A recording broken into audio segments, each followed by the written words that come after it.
அனைவருக்கும் வணக்கம். சாய்பாபாவின் அருளோடும் வராகி அன்னையின் அருளோடும் நம் வாழ்க்கையில் எப்பொழுதுமே நல்லதே நடக்கும். இன்றைய நாளை நம்ம எக்காரணத்தை கொண்டும் தவற விட்டுடக்கூடாதுங்க.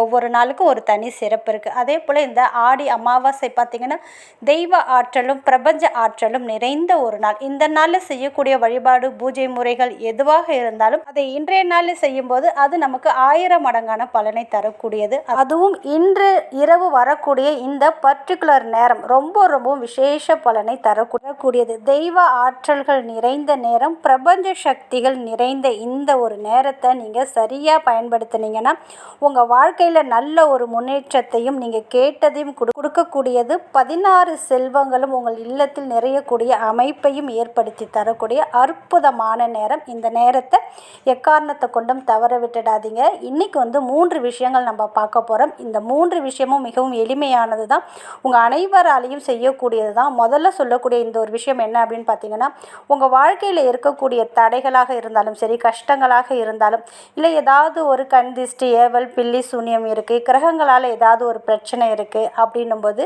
இன்று இரவு நீங்கள் தூங்க போகிறதுக்கு முன்னாடி ஒரே ஒரு பிரியாணி இலை எடுத்துக்கோங்க. அதில் பார்த்தீங்கன்னா black colour pen, marker, sketch pen என்ன இருக்கோ அதால் ஒரு கிராஸ் மாதிரி வரைஞ்சிக்கோங்க. இப்போ நான் ஸ்க்ரீனில் காட்டுறேன். அதுபோல் அந்த பிரியாணி இலையில் ஒரு கிராஸ் வரைஞ்சிக்கோங்க. இப்படி வரைஞ்ச அந்த இலையை சப்போஸ் உங்ககிட்ட அந்த நேரத்தில் பிளாக் கலரில் ஸ்கெட்ச் பென், மார்க்கர் இல்லைன்னா கறி துண்டு, மை இது போல் இருக்கிற அந்த பொருளை பயன்படுத்தியும் நீங்கள் அந்த இலையில கிராஸ் வரைஞ்சிக்கலாம்.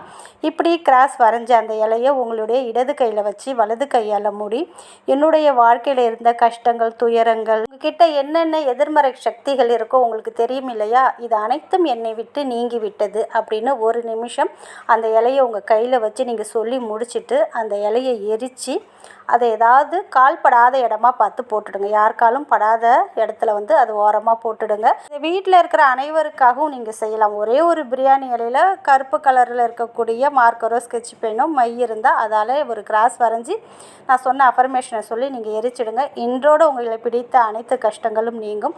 அடுத்தது பார்த்திங்கன்னா, வீட்டில் நல்ல ஒரு செல்வ வளம் பெருகணும். 16 செல்வங்களும் உங்கள் வீட்டில் நிறைந்து இருக்கணும். உங்கள் கிட்ட இருக்கக்கூடிய எதிர்மறை சக்திகள் அனைத்தும் நீங்கள் நல்ல ஒரு நேர்மறை ஆற்றல் உங்கள் வீட்டில் பரவணும், உங்ககிட்டையும் இருக்கணும். நல்ல ஒரு மகாலட்சுமி கடாட்சம் ஏற்படணும் அப்படின்னு நினச்சிங்கன்னா இப்போ சொல்லக்கூடிய இந்த தண்ணீரை உங்கள் வீட்டு வாசலுக்கு வெளியில் நான் சொல்லக்கூடிய நேரத்தில் நீங்கள் தெளிக்கணும். ஒரு சொம்பில் சுத்தமான தண்ணீரை பிடிச்சிக்கோங்க. அதில் பார்த்திங்கன்னா கொஞ்சோண்டு மஞ்சத்தூள் சேர்த்துக்கோங்க. இது பார்த்திங்கன்னா மங்களத்தை குறிக்கக்கூடியது, மகாலட்சுமி கடாட்சத்தை ஏற்படுத்தி தரக்கூடியது. அதனால் மஞ்சளை சேர்த்துக்கோங்க. அதில் கொஞ்சோண்டு ஒரு துண்டு, சின்ன துண்டு அளவு பச்சை கற்பூரத்தை அப்படியே நுணுக்கி சேர்த்துக்கோங்க. ஒரு ஏலக்காயை பவுடர் பண்ணி அந்த தண்ணீரோடு நீங்கள் கலந்துக்கோங்க. உங்கள் வீட்டில் பன்னீர் இல்லைன்னா ஜவ்வாது பொடி இருந்ததுன்னா அதையுமே அந்த தண்ணியில் நீங்கள் கலந்துக்கலாம். இருந்தால் கலந்துக்கோங்க, இல்லைன்னா விட்டுடுங்க. அடுத்தது பார்த்திங்கன்னா மிகவும் முக்கியமான 2 பொருள் என்ன அப்படின்னு பார்த்தீங்கன்னா, பட்டைத்தூள். நம்ம பிரியாணிக்கெலாம் யூஸ் பண்ணுவோம் இல்லையா, பட்டைத்தூள், சின்னமன் ஸ்டிக்குன்னு சொல்லுவோம் இல்லையா, அந்த பட்டைத்தூள் கொஞ்சோண்டு, ஒரு சின்ன பட்டை இருந்தாலும் அதை கொஞ்சம் தூள் பண்ணி அந்த தண்ணீரோடு கலந்துக்கோங்க. அதில் கொஞ்சமாக கல்லுப்பு சேர்த்துக்கோங்க. இது அனைத்துமே சேர்க்க முடிஞ்சால் நீங்கள் சேருங்க. இதில் ஏதாவது உங்ககிட்ட இல்லைன்னா விட்டுடுங்க. இதில் எது உங்ககிட்ட இருக்கோ அதை அந்த தண்ணீரில் நீங்கள் கலந்துக்கோங்க. இப்படி கலந்த தண்ணீரை நான் சொல்லக்கூடிய இந்த நேரம், அதாவது சோடசை கலை நேரம், இந்த நேரத்தில் பிரபஞ்சத்திடம் நம்ம என்ன கேட்டாலும், நம்ம இஷ்ட தெய்வம், நம்ம குலதெய்வத்திடமும் நம்ம என்ன கேட்டாலுமே நம் கேட்ட வரத்தையும் கொடுப்பாங்க. இந்த நேரத்தில் செய்யக்கூடிய அனைத்து வழிபாடுமே நமக்கு பல மடங்கான பலனை தரக்கூடியது. அதனால் இன்று இரவு கரெக்டாக 11:16 1:16 உங்களுக்கு எப்போ நேரம் இருக்கோ அந்த நேரத்தில் இந்த தண்ணீரை உங்கள் வீட்டு வாசலில் நீங்கள் தெளிக்கணும். உங்கள் வீட்டு வாசலுக்கு வெளியில், வீட்டிலேருந்து வெளியில் போய் உங்கள் வீட்டு வாசலில் நீங்கள் தெளிக்கணும். இப்படி தெளிக்கும் போது என் வீட்டில் செல்வ வளம் பெருகணும், 16 செல்வங்களும் என் இல்லத்தில் நிறைந்திருக்கணும், நோயற்ற வாழ்வோடு குறைவற்ற செல்வத்தோட வாழையடி வாழையாக என்னுடைய குடும்பம் தழைத்தோங்க அருள் புரிய வேண்டும் அப்படின்னு மகாலட்சுமி தாயாரை மனசில் நினச்சிட்டு நான் சொன்ன இந்த அஃபர்மேஷனை சொல்லிவிட்டு இப்போ ஒரே ஒரு வரி தான், இந்த மந்திரத்தை கண்டிப்பாக சொல்ல மறக்காதீங்க. நிச்சயமாக இந்த நேரத்தில் இந்த மந்திரத்தை நீங்கள் சொல்லணும். அது என்ன அப்படின்னு பார்த்தீங்கன்னா, ஓம் விஷ்ணு பிரியாயே தனம் தேகி தனம் தேகி, ஓம் விஷ்ணு பிரியா பிரியாயே தனம் தேகி தனம் தேகி, ஓம் விஷ்ணு பிரியாயே தனம் தேகி தனம் தேகி அப்படின்னு மகாலட்சுமி தாயாரையும் விஷ்ணு பகவானையும் குறிக்கக்கூடிய இந்த மந்திரத்தை கரெக்டாக அந்த பர்டிகுலர் நேரத்தில் நீங்கள் அந்த தண்ணீரை தெளிக்கிறீங்க பாருங்கள், அந்த நேரத்தில் சொல்லுங்கள். இப்படி சொல்லும்போது, இப்படி சொல்லி அந்த தண்ணீரை தெளிக்கும் போது உங்கள் வீட்டில் நல்ல ஒரு செல்வ வளம் பெருக ஆரம்பிக்கும், பண வளர்ச்சி ஏற்பட ஆரம்பிக்கும், நல்ல ஒரு முன்னேற்றத்தையும் ஏற்படுத்தி கொடுக்கும். அதனால் மறக்காமல் இந்த தண்ணீரை நான் சொன்ன நேரத்தில் நீங்கள் தெளித்து பாருங்கள். முதல்ல பார்த்தீங்கன்னா உங்கள் வீட்டில் இருக்கக்கூடிய எதிர்மறை சக்திகள் அனைத்தையும் நீங்கிறதுக்கு ஒரு வழிபாடு பண்ணிட்டோம். பிரியாணி இலையை வந்து நம்ம எரித்து அதை வெளியில் நம்ம போட்டுட்டோம்.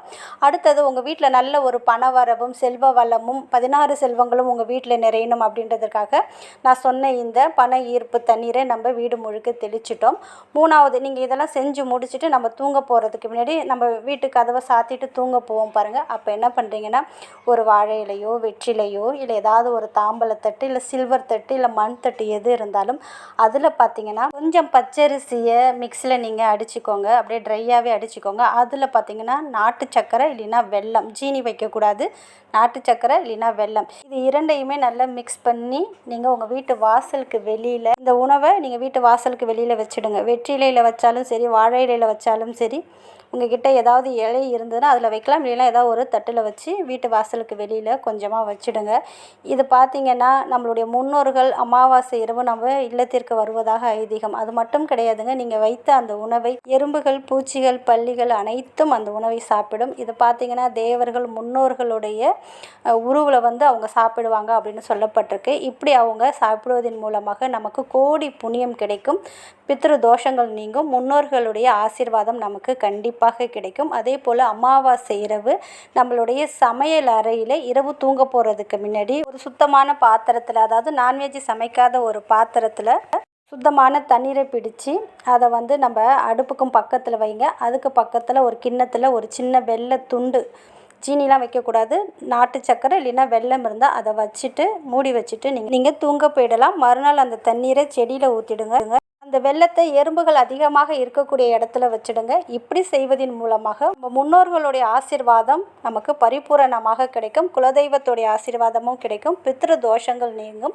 கிரக தோஷங்கள் நீங்கும். அதாவது இது வந்து நம்ம அமாவாசை விரதம் இருந்தாலும் சரி, இருக்காவிட்டாலும் சரி, அனைவரும் இந்த ஒரு பரிகாரத்தை மறக்காமல் இன்று ஆடி அமாவாசை இரவு நான் சொன்ன விஷயத்தை அனைத்தையும் நீங்கள் செஞ்சு பாருங்கள். இத்தனையும் செய்ய உங்களுக்கு நேரம் இல்லை அப்படின்னாலும் இதில் சொன்னது ஏதாவது 1-2 உங்களால் இன்றைய நாளில் செய்ய முடியும். கட்டாயம் மறக்காமல் செய்யுங்க. கண்டிப்பாக உங்களுடைய குலதெய்வத்தோட அருளும் உங்கள் முன்னோர்களுடைய அருளும் மகாலட்சுமி தாயாருடைய பரிபூரண அருளும் உங்களுக்கு கிடைக்கும். என்னுடைய இந்த பதிவு உங்களுக்கு பிடிச்சிருந்தா கண்டிப்பாக லைக் பண்ண மறக்காதீங்க. உங்கள் உறவினர் நண்பர்களுக்கும் ஷேர் பண்ணுங்கள். இது வரைக்கும் நம்ம சேனலை நீங்கள் சப்ஸ்கிரைப் பண்ணலைன்னா பண்ணிக்கோங்கம்மா. கமெண்ட்டில் என் குலதெய்வத்தின் அருளால் என் வாழ்க்கையில் எப்பொழுதுமே நல்லதே நடக்கும் அப்படின்னு நீங்கள் டைப் பண்ணுங்கள். இன்றைய நாளில் இந்த வார்த்தையை நீங்கள் எழுதும்போது நிச்சயம் உங்கள் குலதெய்வத்தின் அருளால் உங்கள் வாழ்க்கையில் எப்பொழுதுமே நல்லதே நடக்கும். ஓம் சாய்ராம். நன்றி.